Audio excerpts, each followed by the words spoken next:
நாம இன்னைக்கு சின்ன வெங்காயம் பூண்டு குழம்பு தான் பண்ண போகிறோம். குழம்பு பண்ணுறதுக்கு அடுப்பில் பேன் வச்சு 1 ஸ்பூன் ஆயில் விட்டு 1 ஸ்பூன் கடலைப்பருப்பு, 5 வரமிளகா, 1/2 ஸ்பூன் வெந்தயம், 2 ஸ்பூன் வரமல்லி, கொஞ்சம் கருவேப்பிலை சேர்த்து நல்லா வறுத்துடலாம். நல்லா வறுபட்டதும் அடுப்பு ஆஃப் பண்ணிவிட்டு ஆற வச்சுட்டு மிக்ஸி ஜாரில் மாற்றி பவுடர் பண்ணி தனியாக எடுத்து வச்சிடலாம்.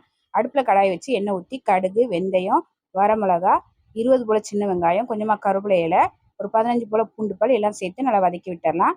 வெங்காயம் பூண்டு நல்லா வதங்கினதும் இது கூட 1/4 ஸ்பூன் மஞ்சள் தூள், 1 ஸ்பூன் மிளகாய் தூள், 1 ஸ்பூன் மல்லித்தூள் சேர்த்து நல்லா கலந்து விட்டுடலாம். இப்போ இது கூட 1 கப் அளவுக்கு புளிக்கரைசல் சேர்த்துக்கலாம். புளிக்கரைசல் சேர்த்து கலந்து விட்டுடலாம். எக்ஸ்ட்ரா 1 கப் அளவுக்கு தண்ணி சேர்த்துக்கலாம். தேவையான அளவு உப்பு எல்லாம் சேர்த்து நல்லா கலந்து விட்டு ஒரு 5 நிமிஷம் நல்லா வேக வச்சிடலாம். ஒரு 5 நிமிஷம் நல்லா வெந்ததுக்கு அப்புறமா நம்ம அரைச்சி வச்ச பவுடர் சேர்த்துக்கலாம். பவுடர் சேர்த்து நல்லா கலந்து விட்டுடலாம். கலந்து விட்டு ஒரு 5 நிமிஷத்துக்கு நல்லா வேக வச்சிடலாம். ஒரு 5 நிமிஷம் நல்லா வெந்ததுக்கு அப்புறமா கொஞ்சமாக வெல்லம் சேர்த்துக்கலாம். வெல்லம் சேர்த்து கலந்து விட்டு ஒரு நிமிஷம் நல்லா வேக வச்சு இறக்கிற வேண்டியதா. ரொம்ப டேஸ்டான சின்ன வெங்காயம் பூண்டு குழம்பு ரெடி. இந்த குழம்ப சாதத்தில் போட்டு பிசைஞ்சு சாப்பிட்டா ரொம்ப நல்லாயிருக்கும்.